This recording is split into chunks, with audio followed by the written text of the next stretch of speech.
A reading from the book of Joshua. Joshua gathered together all the tribes of Israel at Shechem and addressed them, saying, "Fear the Lord and serve him completely and sincerely. Cast out the gods your fathers served beyond the river and in Egypt, and serve the Lord. If it does not please you to serve the Lord, decide today whom you will serve. If the gods your fathers served beyond the river are the gods of the Amorites in those countries you are dwelling.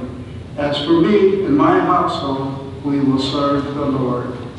But the people answered, "Far be it from us to forsake the Lord for the service of other gods. For it is the Lord our God who brought us and our fathers up out of the land of Egypt, out of the state of slavery. We performed those great miracles before our very eyes, and protect us among our entire journey and among all the peoples through whom we passed. At our approach, the Lord drove out all the peoples, including the Amorites who dwell in the land. Therefore, we also will serve the Lord, for he is our God." Joshua in turn said to the people, "You may not be able to serve the Lord, for he is the holy God. He is a jealous God who will not forgive your transgressions or your sins. If, after the good he has done for you, you forsake the Lord and serve strange gods, he will do evil to you and destroy you." But the people answered Joshua, we will still serve the Lord." Joshua therefore said to the people, "You are your own witness that you have chosen to serve the Lord." They replied, "We are indeed." Joshua continued, "Now, therefore, put away the strange gods that are among you, and turn your hearts to the Lord, the God of Israel." Then the people promised to Joshua, "We will serve the Lord our God and obey his voice." So Joshua made the covenant for the people that day and made the statutes that ordination for them at Secherim, which he recorded in the book of the law of God. Then he took a large stone and set it up there under the oak that was in the sanctuary of the Lord.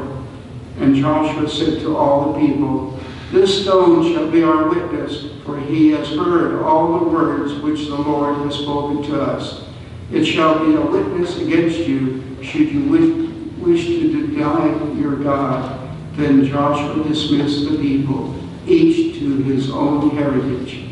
After this event, Joshua, son of Nun, servant of the Lord, died at the age of 110. The word of the Lord. Thanks be to God.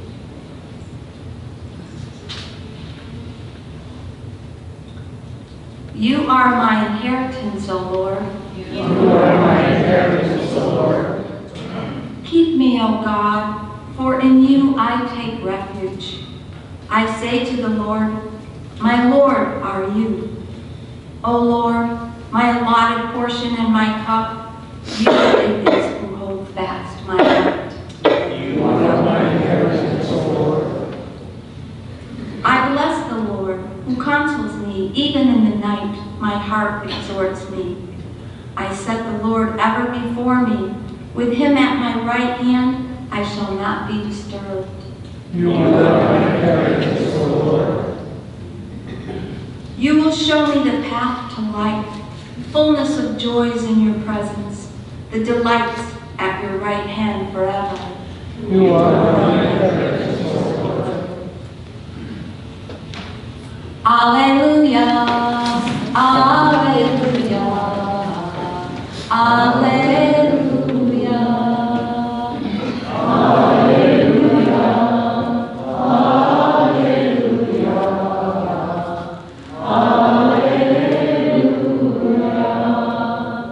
Blessed are you, Father, Lord of heaven and earth. You have revealed to little ones the mysteries of the kingdom. Alleluia, alleluia, alleluia.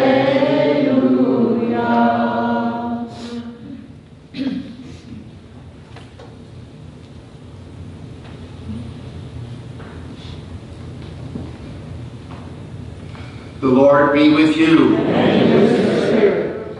A reading from the Holy Gospel according to Matthew. Glory to you, Lord. Children were brought to Jesus that he might lay his hands on them and pray. The disciples rebuked them, but Jesus said, "Let the children come to me, and do not prevent them, for the kingdom of heaven belongs to such as these." After he placed his hands on them, he went away. The Gospel of the Lord. Praise to you, Lord Jesus Christ.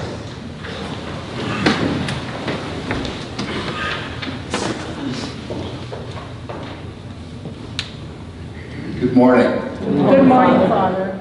Well, the liturgy is all about adapting because it's live. And my battery's just went completely dead, as you noticed at the beginning. So I'm going to be creative and stand behind the altar so you can hear. Today in the Gospel, we hear one of the two passages about Jesus with the children. The other passage is found in Mark's Gospel, and it's a little bit longer and a little bit more intense. But both focus on the love Jesus has for the little ones. And I think it's important to keep in mind that children in Jesus' day were different from children in our day. Although they were seen as gifts from God, they were also primarily and first a possession. The other category that was a possession in Jesus' day were women. Women and children were possessions. And they really stood near the bottom of the social ladder.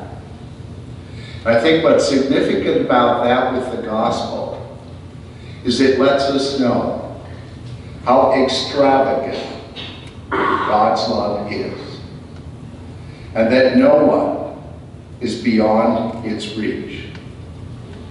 It goes to those in virtue at the highest level of the social ladder, and it reaches down to those at the bottom of the social ladder. As I say that, I think back to a time I was a young pastor and went to make a 30-day Ignatian retreat in Guelph, Ontario, with another priest. And during that time, I learned St. Ignatius encourages you to use your imagination when you pray. And I remember we were given the assignment to pray the flight into Egypt. And I wasn't feeling very good about myself for whatever reason. I don't even remember why. But I wasn't feeling good about myself. So I couldn't figure out who to be. So I finally decided I'll be the donkey. I'll actually be the donkey, because I didn't feel worthy to be anything else. And it was a great surprise, because as the donkey, during the day, they kept the child right next to me for shade. And at night, they kept the child right next to me for heat. And I thought, wow, what a lucky donkey I am. And it really helped me realize that, you know, my personal feelings of self-worth do not determine the richness of God's love. God's love is simply there for all of us. And I think that's what's so significant today about Jesus with the children. You know, we tend to ooh and ah over them and see them as these little treasures, not primarily as possessions, but in Jesus' day it was different. And they were at the bottom of the social ladder. And yet Jesus says, let them come. The kingdom belongs to them, and he touched them. If you're ever feeling down about yourself, it might be good to remember there's a passage in Matthew and there's a passage in Mark about Jesus and the lowest on the social ladder and his intense love for them.